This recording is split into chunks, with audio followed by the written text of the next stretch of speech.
नमस्कार दोस्तों, स्वागत है आपका एक बार फिर आपके अपने नीरो मैजिक चैनल पर। और इस वीडियो में हम करेंगे एसएससी सीजीएल एग्जाम के मैथ्स के सवाल जो 3 मार्च 2020 फर्स्ट शिफ्ट में पूछे गए। साथियों, ये क्वेश्चन देखिए, ज्योमेट्री का आपकी स्क्रीन पर है। यहां एक ट्राइंगल ABC जहां MN पैरेलल है BC के, जिसमें क्वाड्रिलेटरल MBCN जो बन रहा है उसका एरिया हमें दिया गया है 130 स्क्वायर मीटर। अब यहां हमें AN और NC का रेशियो भी 4:5 गिवन है, तो बताना है कि ट्राइंगल MAN का एरिया क्या होगा। मेरे प्यारे साथियों, इस तरह के क्वेश्चंस में अक्सर कैंडिडेट से गलती होने के चांसेस काफी ज्यादा होते हैं। जैसे आप यहां समझिए कि हमें एरिया क्वाड्रिलेटरल MBCN का 130 स्क्वायर मीटर दिया गया है।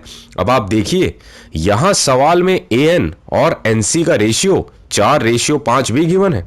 इस तरह अब दोस्तों हमसे ट्राइंगल MAN का एरिया पूछा गया है। अब आप देखिए कि यहां की कैंडिडेट्स अक्सर इस 130 को इक्वल रख देते हैं इस 5 का स्क्वायर करके, फिर जो भी एक यूनिट की वैल्यू आती है उसे ऊपर 4 का स्क्वायर करके उससे मल्टीप्लाई करते हैं। लेकिन साथियों, इससे हमेशा ही आपका गलत आंसर ही आता है। जी हां, या तो आप यहां से डायरेक्ट आंसर निकाल सकते हैं, क्योंकि जो हमसे एरिया पूछा गया है उसकी साइड्स का रेशियो हमें 4 गिवन है। अब उसका स्क्वायर यानी 16, जिससे आप समझिए कि जो भी हमारा करेक्ट आंसर होगा वो 16 का मल्टीपल जरूर होगा। अब आप अगर ऑप्शंस पे नजर मारें तो ऑप्शन ए हमें 32 दिखता भी है, जो हमारा करेक्ट आंसर है। लेकिन साथियों, मैं आपको इसे तरीके से भी करके बताऊंगा। आप यहां समझिए कि ये 130 जो एरिया है क्वाड्रिलेटरल का, इसके लिए आप सबसे पहले पूरे ट्राइंगल ABC के एरिया से MAN ट्राइंगल के एरिया को माइनस करेंगे। अब आपको यह बात पता होनी जरूरी है कि ट्राइंगल के एरिया के लिए आपने बस उसकी साइड्स के रेशियो का स्क्वायर ही करना होता है। ट्राइंगल ABC का एरिया यानी 5 और 4 दोनों को जोड़ के हमें 9 मिलता है और उसका स्क्वायर यानी 81 हुआ। इसी तरह साथियों, ट्राइंगल MAN की साइड का रेशियो 4 दिया गया है, जिससे इसका स्क्वायर यानी 16 यूनिट ही इसके ट्राइंगल का एरिया होगा। अब आप देखें कि दोनों यूनिट्स को जब हमने माइनस किया तो हमें मिला क्वाड्रिलेटरल के एरिया का यूनिट यानी 65। अब आप देखें, यही हमें 130 दिया गया है, जिससे हमें पता चलता है कि अगर 65 यूनिट पर 130 है तो 1 यूनिट पर 2 होगा। अब आप देखिए, सवाल में हमसे ट्राइंगल MAN का एरिया पूछा गया था, जिसका एरिया इक्वल है इसकी साइड के रेशियो यानी 4 के स्क्वायर के, यानी 16 यूनिट पर हमें मिलता है 32। और साथियों, यही हमारा करेक्ट आंसर भी था। मैं उम्मीद करता हूं आपको जरूर समझ आया होगा। हेलो फ्रेंड्स, आप में से जो लोग मुझे नहीं जानते, मेरा नाम नीरो है। मैं काफ़ी सालों से गवर्नमेंट कॉम्पिटिटिव एग्जाम्स की प्रिपरेशन करवा रहा हूं। मेरे स्टूडेंट्स इनकम टैक्स डिपार्टमेंट जैसे काफ़ी गवर्नमेंट डिपार्टमेंट्स में पोस्टेड हैं। अगर आप इस चैनल पे नए हैं तो ज़रूर सब्सक्राइब कीजिए और बेल आइकन को प्रेस कीजिए। तो चलिए शुरू करते हैं आज का सेशन। दोस्तों, अब ये क्वेश्चन देखिए, आपकी स्क्रीन पर है। यहां हमें दिया गया है एक स्कूल में टोटल 640 बच्चे हैं, जहां बॉयज और गर्ल्स का रेशियो हमें 5:3 दिया गया है। अब अगर 30 और गर्ल्स आ जाती है स्कूल में तो बताना है कि बॉयज भी कितने और आने चाहिए स्कूल में, जिससे बॉयज और गर्ल्स का रेशियो 14:9 हो जाए। मेरे प्यारे साथियों, आप यहां समझिए और खुद भी सोचिए कि इस तरह के सवालों को हम कैसे चुटकियों में निकाल सकते हैं। यहां रेशियो बॉयज और गर्ल्स का फाइनल 14:9 हो जाएगा, यानी टोटल 23 यूनिट बच्चे हो जाएंगे स्कूल में, कुछ और बॉयज और गर्ल्स को ऐड करने पर। अब आप ऊपर देखिए कि अभी स्कूल में 640 बच्चे हैं और सवाल में ही दिया गया है कि 30 और गर्ल्स आ जाती है स्कूल में, यानी टोटल अभी 670 बच्चे हुए स्कूल में। अब यही हमसे पूछा है कि और कितने बॉयज आ जाएं जिससे टोटल बच्चे 23 यूनिट के हो जाएं। साथियों, जिससे हम यहां यह समझ सकते हैं कि टोटल उतने ही बच्चे होंगे और बॉयज आने के बाद जो 23 से पूरी तरह भाग हो जाएंगे, यानी आप समझिए कि और एक्स्ट्रा बॉयज उतने ही ऐड होंगे 670 में, जिनके जुड़ने के बाद टोटल बच्चों की संख्या 23 से पूरी तरह भाग हो जाएगी। अब आप अगर ऑप्शंस देखें, जब हमने 670 में सारे ऑप्शंस को ऐड किया तो यहां हमें मिला ऑप्शन सी, जहां 690 जो 23 से पूरी तरह भाग हो सकता है, जिससे साफ हो जाता है कि यही ऑप्शन सी 20 हमारा करेक्ट आंसर होगा साथियों। इतने ही बॉयज और आए होंगे स्कूल में, मैं उम्मीद करता हूं आपको जरूर समझ आया होगा। चलिए आगे बढ़ते हैं। अब ये नेक्स्ट क्वेश्चन देखिए, आपकी स्क्रीन पर है। हमें यहां ये दो इक्वेशन दी गई है और हमसे A B plus B C plus C A upon B C पूछा गया है। मेरे प्यारे साथियों, आप मेरी एक बात हमेशा याद रखें कि इस तरह के सवालों में जहां इस तरह की फॉर्म तीनों वेरिएबल्स एक्स वाई और जेड इक्वल टू में दी गई हो, तब यहां हमेशा ही a equals to b equals to c ही होता है, जैसे इनकी पावर है। यहां हम सिर्फ एक ही मानकर अपनी पूछी गई इक्वेशन में पुट करके बड़ी ही आसानी से सवाल को निकाल सकते हैं। जैसे यहां जब हमने ABC की वैल्यू 1 पुट की तो यहां हमें मिला 3, यानी ऑप्शन ए ही हमारा करेक्ट आंसर हुआ। चलिए अब नेक्स्ट क्वेश्चन की तरफ। यह आपकी स्क्रीन पर है। यहां एक दुकानदार किसी सामान पर 28% का डिस्काउंट देता है और उसके बाद भी 12% का प्रॉफिट कमाता है। अब अगर उसका सेट किया गया मार्क प्राइस उस सामान पर 224 रुपए है, तो बताना है कि उसका कॉस्ट प्राइस क्या होगा। मेरे प्यारे साथियों, इस तरह के सवालों में आपको ज्यादा दिमाग लगाने की जरूरत नहीं होती। आप बस यहां समझिए कि अगर हम मान लें कि हमारे पास 100 रुपए का सामान है, अब उस पर सवाल के हिसाब से 28% का डिस्काउंट देने पर वह 72 रुपए का बिकेगा। साथियों, इसी तरह अगर हम ये देखें कि 100 रुपए पर ही दुकानदार को सवाल के हिसाब से 12% का प्रॉफिट कमाना हो, तब वह उसे 112 रुपए का ही बेचेगा। बस इतना सा काम था। अब आपने इनका रेशियो ले लेना है, जो हमें 9:4 मिलता है।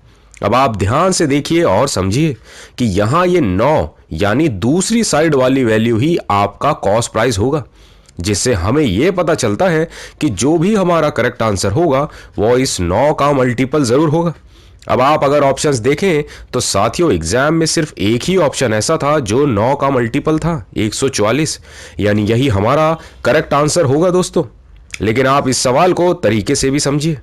यहां देखिए कि मार्क प्राइस का रेशियो तो हमें 14 मिलता है यहां से, और इसी की वैल्यू भी हमें सवाल में 224 रुपए दी गई है। यानी अगर 14 यूनिट पर 224 तो 1 यूनिट पर ये 16 होगी। अब देखिए, हमने जब कॉस्ट प्राइस के लिए 9 यूनिट से इसे मल्टीप्लाई किया तो यहां हमें मिलता है 144, और यही हमारा करेक्ट आंसर भी था साथियों। मैं उम्मीद करता हूं आपको जरूर समझ आया होगा। चलिए अब नेक्स्ट क्वेश्चन देखिए। ट्रिगो का ये सवाल आपकी स्क्रीन पर है। यहां हमें x की value 4 cos a plus 5 sin a दी गई है, और इसी तरह y की value 4 sin a minus 5 cos a। तो बताना है कि X square plus Y square की वैल्यू क्या होगी। मेरे प्यारे साथियों, यहां भी आपको एक बात हमेशा ध्यान रखनी है कि इस तरह के सवाल हमेशा एक इसी तरह के फॉर्मेट पर ही पूछे जाते हैं। मतलब आप अगर ध्यान से देखें तो x और y की इक्वेशंस में कोएफिशिएंट 4 और 5 सेम है, एक कॉस के और दूसरा साइन के आगे, एक में प्लस और दूसरे में माइनस का साइन। तो जब भी इस तरह का सवाल आपके सामने, तो इसका फॉर्मूला आप याद रखें, X square plus Y square हमेशा ही इनके कोएफिशिएंट के स्क्वायर्स का सम ही होता है। यानी 4 का स्क्वायर 16 और 5 का स्क्वायर 25। अब इनका सम हमें मिलता है 41, और यही 41 यानी ऑप्शन सी हमारा करेक्ट आंसर हुआ। मैं उम्मीद करता हूं आपको जरूर समझ आया होगा। चलिए अब नेक्स्ट क्वेश्चन देखिए। ये क्वेश्चन आपकी स्क्रीन पर है। यहां एक नंबर हमें दिया गया है 1005x4। यहां x यानी 10th डिजिट पर वो कौन सी छोटी वैल्यू होगी जिससे ये पूरा नंबर 8 से पूरी तरह भाग हो जाए। मेरे प्यारे साथियों, ऐसे सवालों को करने के लिए आपको डिविजिबिलिटी रूल का ज्ञान होना बहुत ज्यादा जरूरी है, जिस पर मैंने पहले ही एक बहुत जबरदस्त वीडियो बनाई हुई है। लिंक आपको डिस्क्रिप्शन में मिल जाएगा, उसे आप जरूर एक बार देख लें, आपको काफी फायदा होगा। अब आप यहां देखिए और बिल्कुल ध्यान से समझिए कि मान लीजिए ये दो नंबर्स मैंने आपके सामने लिखे, जहां हमें बताना है कि ये दोनों 8 से पूरी तरह भाग हो सकते हैं या नहीं। साथियों, सबसे पहले आप 100 डिजिट को देखेंगे, वो या तो इवन होगी या तो ऑड। जैसे इस नंबर में 100 डिजिट पर 2 यानी इवन डिजिट दी गई है, जिससे साफ है कि अगर अब इस नंबर की लास्ट 2 डिजिट्स 8 से भाग हो जाती है तो यह नंबर भी 8 से जरूर पूरी तरह भाग हो जाएगा। अब इसी तरह आप आगे देखिए कि यहां 100 डिजिट्स पर हमें 3 यानी ऑड वैल्यू दी गई है, यानी आप इस केस में हमेशा लास्ट 2 डिजिट्स को सबसे पहले 4 से प्लस करेंगे और उसके बाद देखेंगे कि क्या वो लास्ट 2 डिजिट्स 4 से जुड़ने के बाद 8 से भाग होती है या नहीं। जैसे यहां 12 में हमने 4 को जोड़ा और हमें 16 मिला, जो साथियों 8 से पूरी तरह भाग हो सकता है, यानी ये नंबर भी 8 से पूरी तरह भाग हो जाएगा। अब यहां समझिए कि इसी तरह हमने सवाल में भी 100 डिजिट्स को देखा जो एक ऑड नंबर है, यानी हम लास्ट की 2 डिजिट्स को 4 से पहले ऐड करेंगे, जिससे यहां हमें मिला 8, जो 8 से भाग हो जाएगा, यानी इससे पहले सिर्फ 0 ही होगा, सबसे छोटी वैल्यू। और साथियों यही 0 हमारा करेक्ट आंसर है। मैं उम्मीद करता हूं आपको जरूर समझ आया होगा। चलिए अब नेक्स्ट क्वेश्चन देखिए। सिंपल इंटरेस्ट का ये क्वेश्चन आपकी स्क्रीन पर है। यहां दिया गया है जब 4300 रुपए को 2 सालों के लिए सिंपल इंटरेस्ट पर लगाया जाता है तब वह 4644 हो जाता है। तो बताना है वो अमाउंट उसी रेट ऑफ इंटरेस्ट पर 5 सालों के लिए लगाया जाए और वह 10,104 हो जाए। मेरे प्यारे साथियों, इस तरह के सवालों को सिर्फ बेसिक कॉन्सेप्ट से ही चुटकियों में निकाला जा सकता है। आप यहां समझिए कि 4300 अगर प्रिंसिपल अमाउंट है और वह 4644 हो जाता है तो 2 सालों में यानी इनके बीच का डिफरेंस 344 रुपए का इंटरेस्ट मिलता है 2 सालों में। और इस तरह हम बेसिक फॉर्मूला से ही रेट ऑफ इंटरेस्ट पता लगा सकते हैं जो हमें 4% मिलता है।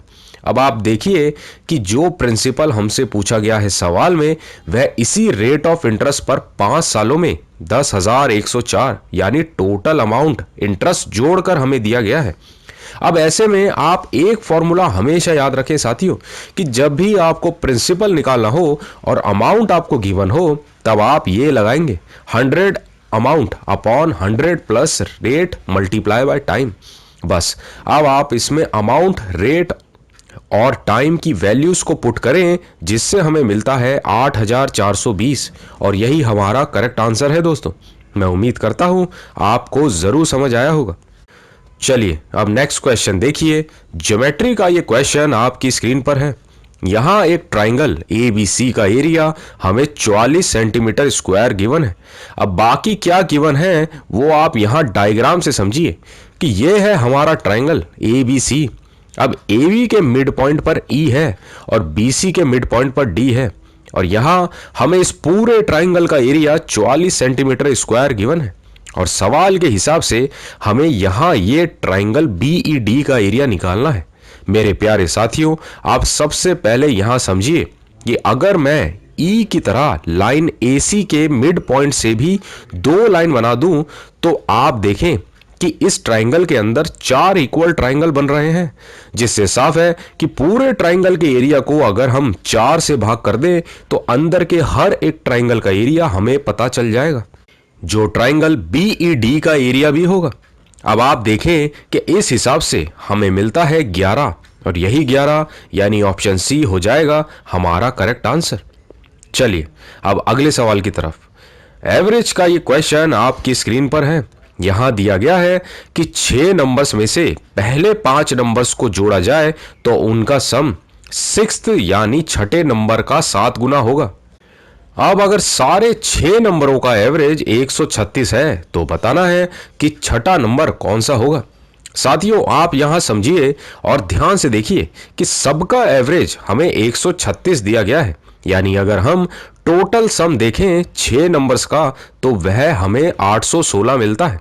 अब आप देखिए 6 में से 5 नंबर का जोड़ हमें छठे नंबर का 7 गुना दिया गया है, यानी आप समझिए कि 816 में से हम अगर छठे नंबर को ही माइनस करें तो हमें 5 नंबर्स का जोड़ यानी छठे नंबर का 7 गुना ही मिलेगा। इस तरह अगर हम छठे नंबर को x मान लें तो ये हुआ 816 minus x equals to 7x, जहां से हमें x की यानी छठे नंबर की वैल्यू मिलती है 102। यानी ऑप्शन बी हो जाता है हमारा करेक्ट आंसर। मैं उम्मीद करता हूं आपको जरूर समझ आया होगा। चलिए अब नेक्स्ट क्वेश्चन की तरफ की स्क्रीन पर है। यहां दिया गया है एक ट्रेन किसी पोल को 12 सेकंड में और एक 170 मीटर वाले ब्रिज को 36 सेकंड में पार करती है। तो बताना है कि ट्रेन की स्पीड क्या होगी। मेरे प्यारे साथियों, इस तरह के सवालों में आपको ज्यादा दिमाग लगाने की जरूरत नहीं होती। आपको बस ये पता होना जरूरी है कि पोल को पार करने का मतलब ट्रेन अपनी खुद की लेंथ यानी एल को 12 सेकंड में कवर करती है, जबकि ब्रिज के साथ मतलब 170 मीटर ब्रिज की लेंथ और ट्रेन की खुद की लेंथ यानी एल दोनों को पार करना 36 सेकंड में। यानी आप यहां समझिए कि यहां से अगर हम टाइम का रेशियो ले लें तो वह हमें 1 और 3 मिलता है। यानी क्रॉस मल्टीप्लाई करने पर हमें 3L equals to L plus 170 मिलता है, जहां से हमें पता चलता है कि ट्रेन की लेंथ 85 मीटर की है और ये 12 सेकंड में पोल यानी इसी 85 मीटर को पार करती है, जिससे स्पीड हमें डिस्टेंस अपॉन टाइम यानी 85/12 मिलती है। लेकिन साथियों ऑप्शंस हमें किलोमीटर पर आवर में दिए गए हैं, जिससे आप समझिए कि हमें इसे किलोमीटर पर आवर में बदलना होगा और इसके लिए हम इसे मल्टीप्लाई करते हैं 18/5, तभी मीटर पर सेकंड से स्पीड हमें 25.5 किलोमीटर पर आवर मिलती है और यही हमारा करेक्ट आंसर हुआ। और मेरे प्यारे साथियों, इसी के साथ होता है आज का सेशन कंप्लीट। मैं उम्मीद करता हूं आपने हमेशा की तरह आज भी कुछ नया सीखा होगा, जिससे आपको काफी फायदा मिलेगा। आप अपने व्यूज नीचे कमेंट्स में जरूर बताएं। अब हम मिलेंगे नेक्स्ट सेशन में एक और धमाकेदार वीडियो के साथ। तब तक के लिए जय हिंद।